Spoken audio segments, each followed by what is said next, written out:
Surveying the wreckage as New Yorkers struggle to pick up the pieces, President Bush vows to whip terrorism. This is a terrible moment. But this country will not relent until we have saved ourselves and others from the terrible tragedy that came upon America. And photographs are all that remain for many families who still hope that somehow their loved ones survived. I'm Colleen McEdwards. And I'm Jim Clancy. This is CNN's continuing coverage of America Under Attack. We want to begin right now with a new development in this ongoing investigation of the terrorist attacks in New York and Washington. Philippine President Gloria Macapagal-Arroyo says the Philippines and the United States have conducted a joint raid. Here we are in connection with the investigation.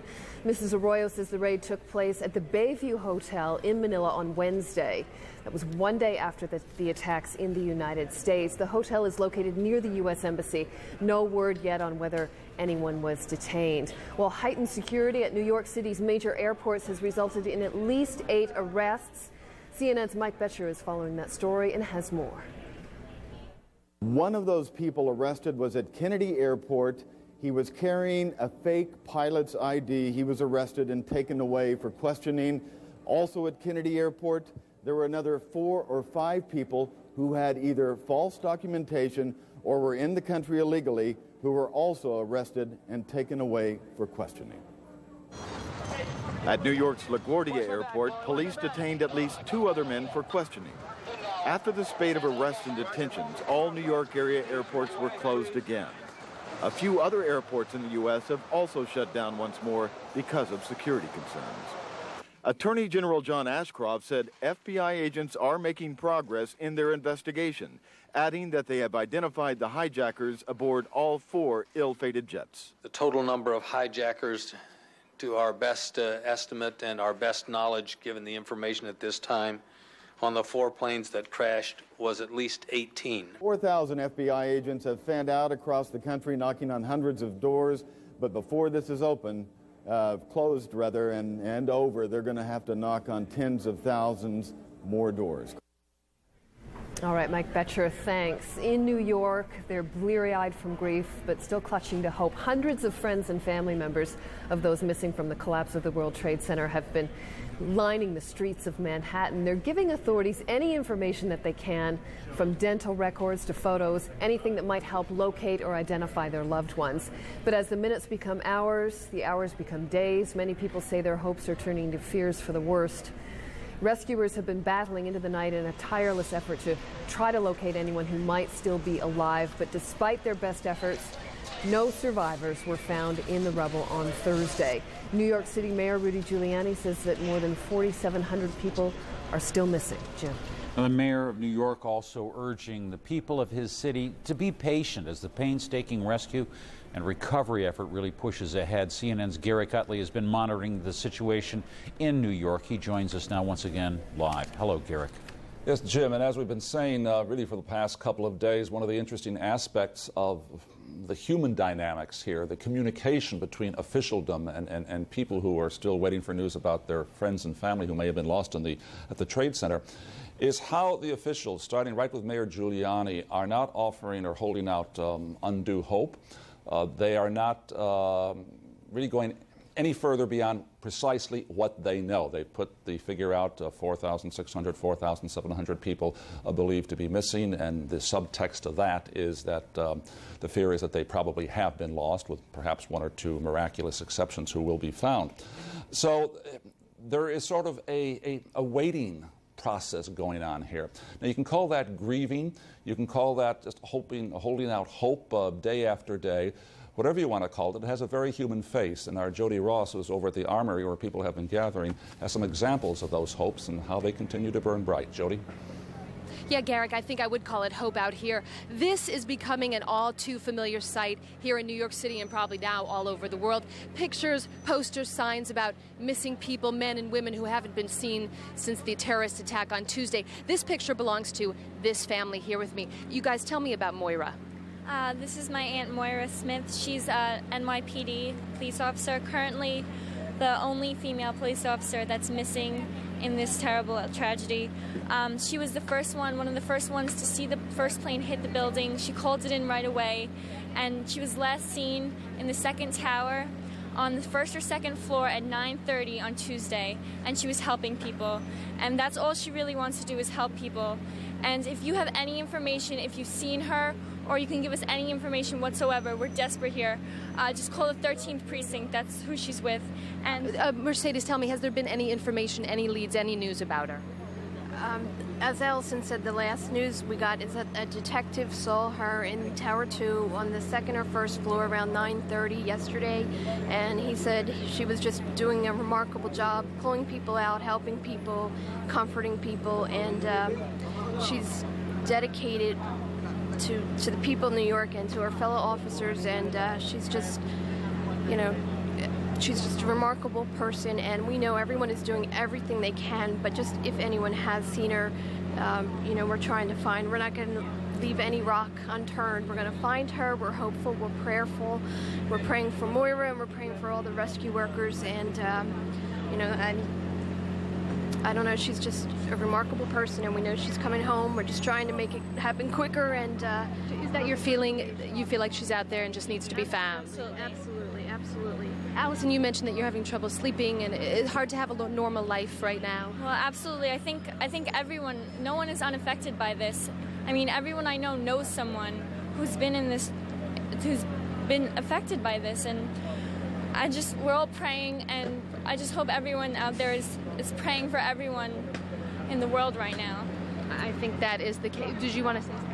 I brought this picture. This picture was taken in July 6th at my brother's wedding, and this is Moira and her husband Jim, who's also a police officer, and her baby Patricia Mary, who's 2 years old. So I know, as I just said, everybody's doing everything they can, but if people need encouragement to keep looking, think of Patricia Mary. This is her face right here, and help us bring her mother home.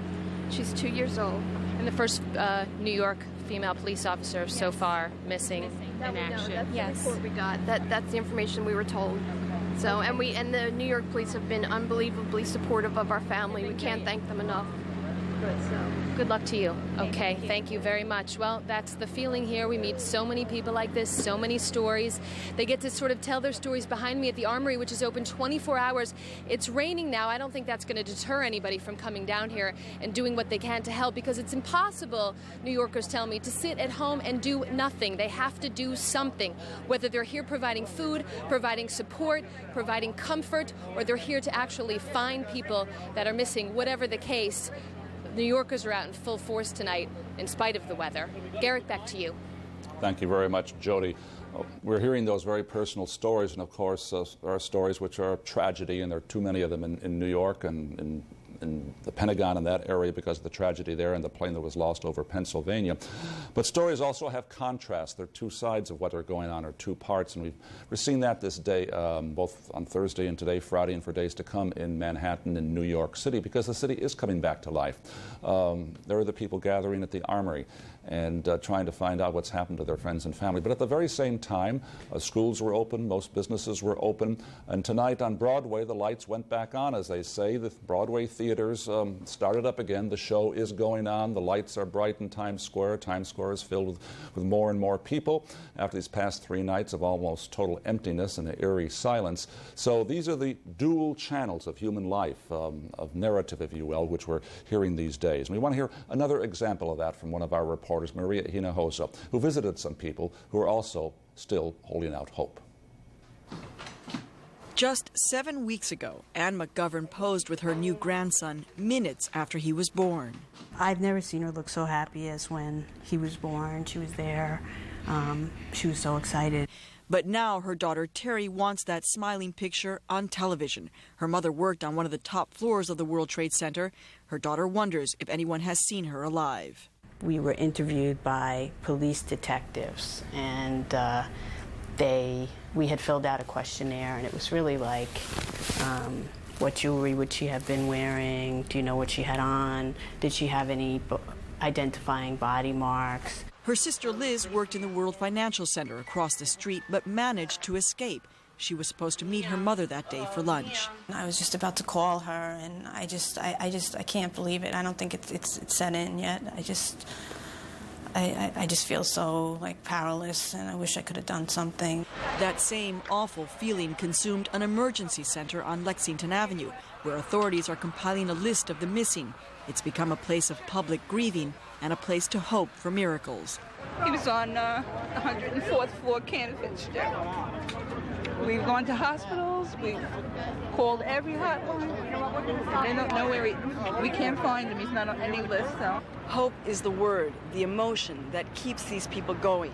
But that hope hits hard against the reality that thousands of body bags have already arrived into New York City. Triage centers remain relatively quiet. The one at Stuyvesant At a center for Mexican immigrants, 15 friends are confirmed dead so far.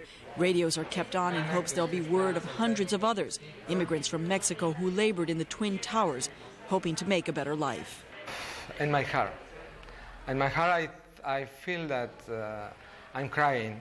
But there is not much concrete news for these people today, just fears for the worst. My mother was so excited that my son was born. She was there at the birth 7 weeks ago, and he's not going to know her. And so there's resignation. Maria Hinojosa, CNN, New York. Just one more example, or several examples, of the scars left by what happened here last Tuesday. Jim? Well, let's face it, there are people down there around where the World Trade Center used to be this night, risking their lives, trying to recover people alive, trying to recover bodies, trying to perhaps bring some hope to all of those thousands of people that we've seen here in the last few minutes waiting to find something about their loved ones. But now there's also a rainstorm moving in. What kind of a threat is that going to pose to the rescue workers with all of that dust in the area? Well, one of the good strokes of fortune these past several days has been the beautiful, excellent weather amid this tragedy. But you're right, the storm is moving in. Even inside here, we can hear the thunder outside. And you're going to get some pictures, I think, showing some of the lightning which has been striking around Manhattan. Obviously, if it's a severe thunderstorm, a downpour, that may stop things or slow work down for a little bit. But if it's and that thunderstorm may well move on. But if there is a steady rain, which sometimes sort of descends and stays over Manhattan, well, what the heck? People have slickers, ponchos, the work goes on. As one person was saying, if we really get into rain, we have to remember one thing. We're supposed to be in a war against terrorism right now, the president says, and wars never call time out on account of rain. And I think that's the attitude you'll find in lower Manhattan as this bad weather moves in and continues. All right, Garrick Utley there, reporting once again. We're going to come back and visit with Garrick again. Colleen? All right, the weather obviously a concern, but a steady stream of evacuations, bomb threats, and arrests is also keeping the nation on edge. Vice President Dick Cheney has been separated from the president as a precaution, and the White House apparently has some renewed security concerns. President Bush, meanwhile, is preparing for his first trip to New York since the attacks. With more on all of this, we go to Major Garrett. Major, what are those security concerns? Well, Colleen, before I summarize the security concerns, let's cover some breaking news. CNN has confirmed that the White House and Congress have reached a deal for $40 billion of